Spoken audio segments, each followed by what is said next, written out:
بسم اللہ الرحمن الرحیم۔ السلام علیکم۔ دعا مانگنے کے مسنون آداب کیا ہیں؟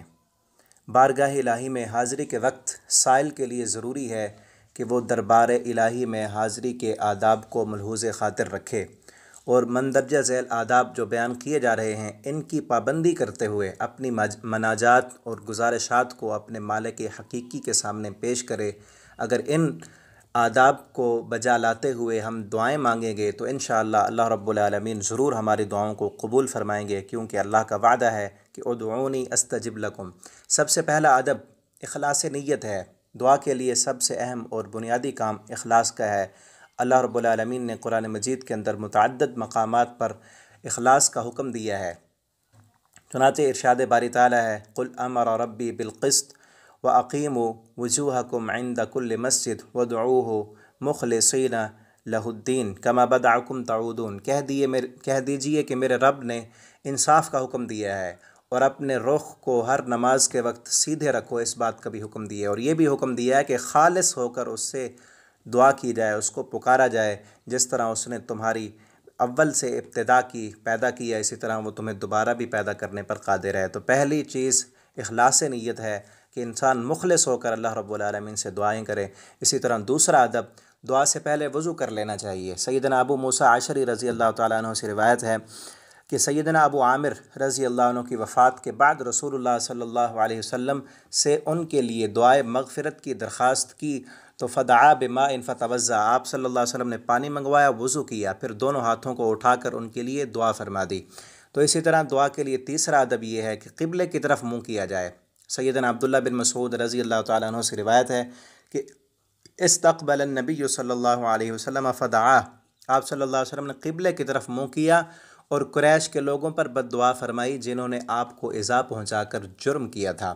اسی طرح دعا کا چوتھا ادب یہ ہے کہ دعا سے قبل حمد و ثنا کی جائے، اللہ رب العالمین کی تعریف کی جائے اور درود شریف پڑھا جائے کہ جب دعا میں جب تک رسول اللہ صلی اللہ علیہ وسلم پر درود نہ پڑھا جائے تو وہ دعا آسمان اور زمین کے درمیان ٹھہری رہتی ہے، جیسا کہ حضرت عمر رضی اللہ تعالیٰ عنہ نے فرمایا کہ ان الدعاء موقوف بین السماء والارض، یقیناً دعا آسمان اور زمین کے درمیان ٹھہری رہتی ہے، اس سے کچھ بھی اوپر نہیں چڑھتا جب تک تم نبی صلی اللہ علیہ وسلم پر درود نہ پڑھ لو۔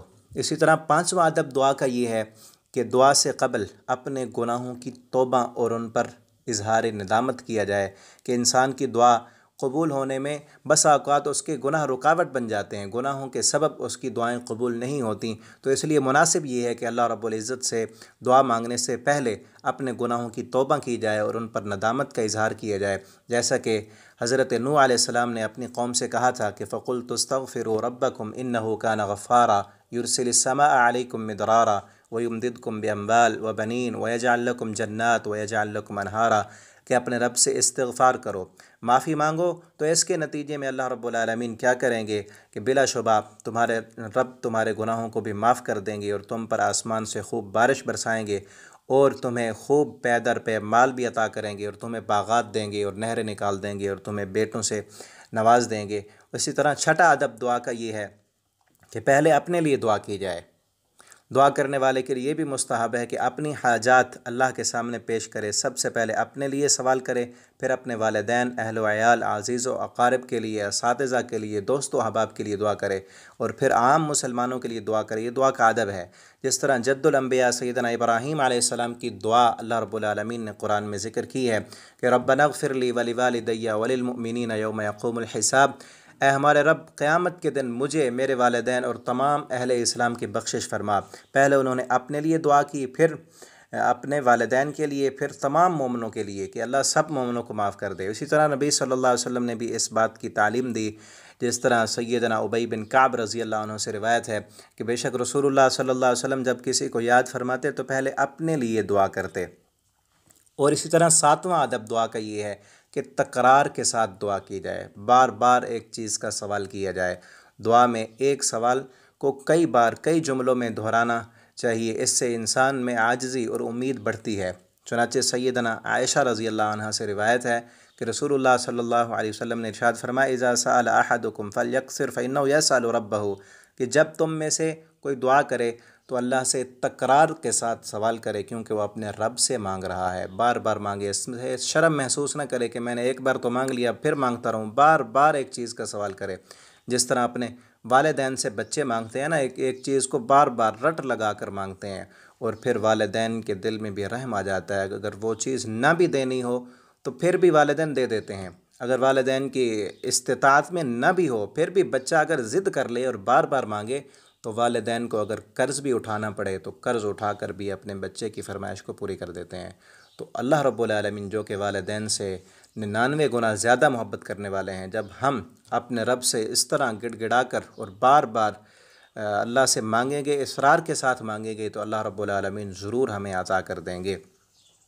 اور اسی طرح دعا کے لیے 7واں ادب یہ ہے، بلکہ 8واں ادب، کہ دعا میں زیادتی سے اجتناب کیا جائے، دعا میں زیادتی نہ کی جائے۔ زیادتی یہ ہے کہ کسی مسلمان کے خلاف دعا نہ کی جائے، یا ایسی چیز کا مطالبہ نہ کیا جائے جو شریعت کے خلاف ہو، اسلام کے خلاف ہو، یا مسلمانوں کے لیے نقصان دہ ہو۔ دعا میں زیادتی نہیں ہونی چاہیے۔ اور اسی طرح 9واں ادب دعا کا یہ ہے کہ دعا کے اندر تواضع ہو، انکساری ہو، عاجزی ہو۔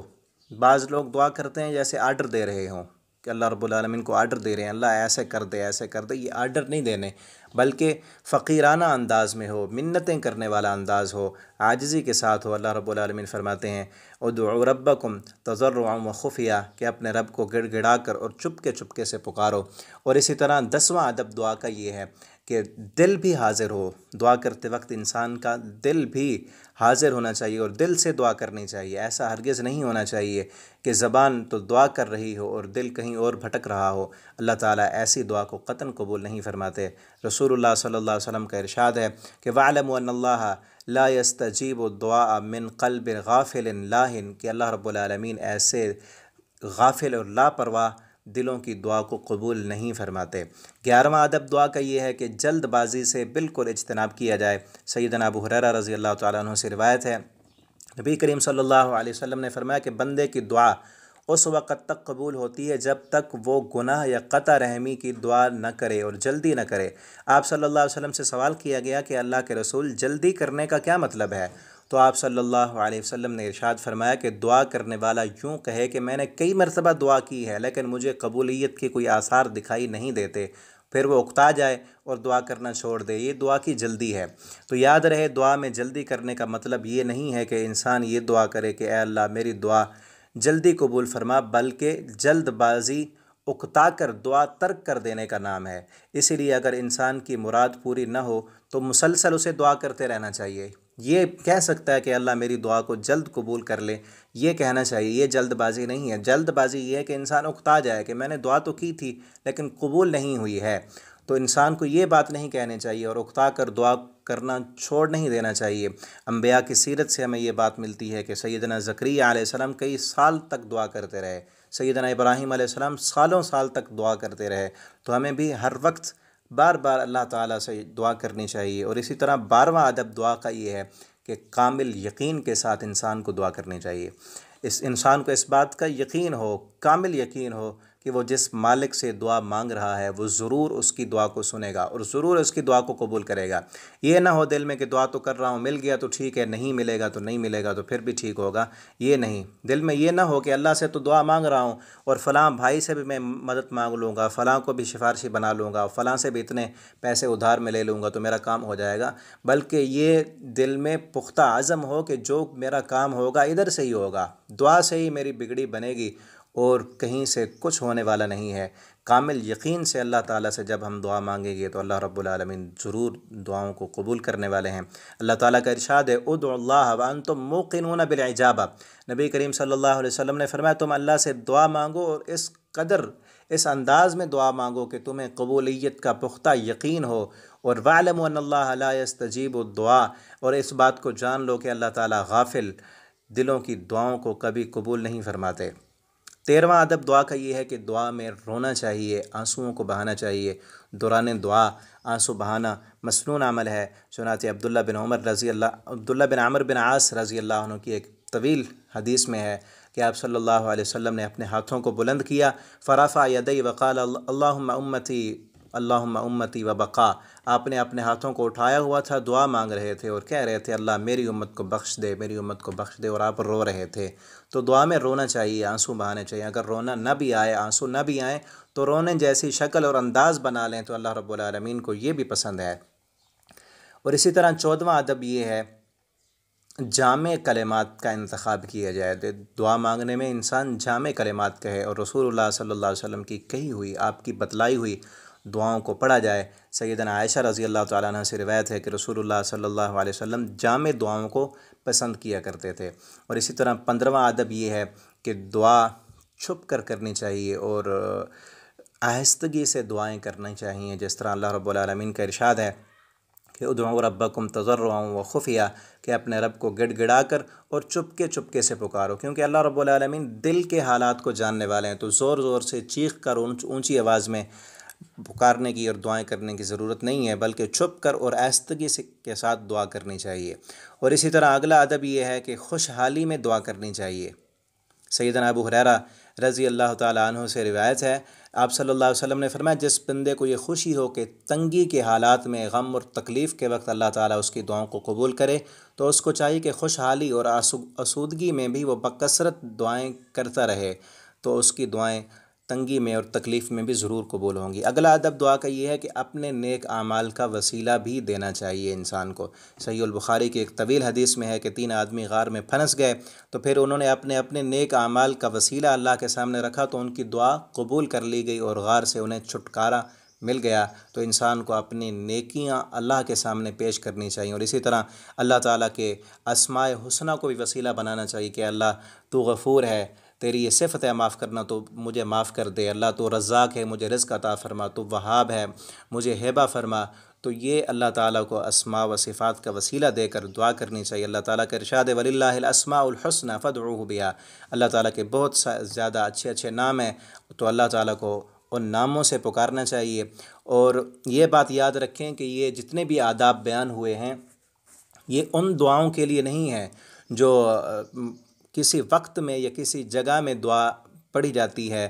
مسنون جو دعائیں ہیں، جیسے گھر میں داخل ہوتے وقت دعا پڑھی جاتی ہے، گھر سے نکلتے وقت، بیت الخلاء میں جاتے وقت دعا پڑھی جاتی ہے، اور اسی طرح کھانا کھاتے وقت یا جاگتے وقت، سوتے وقت، یہ جتنی بھی دعائیں ان اوقات میں پڑھی جاتی ہیں یہ آداب ان دعاؤں کے لیے نہیں ہیں۔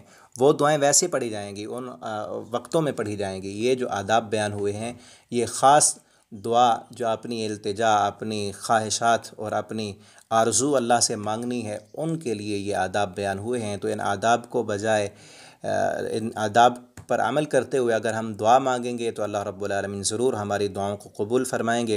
اللہ تعالی ہم سب کو زیادہ سے زیادہ اس مہینے میں دعائیں کرنے والا بنا دے، اور اللہ تعالی ہماری دعاؤں کو قبول فرمائے۔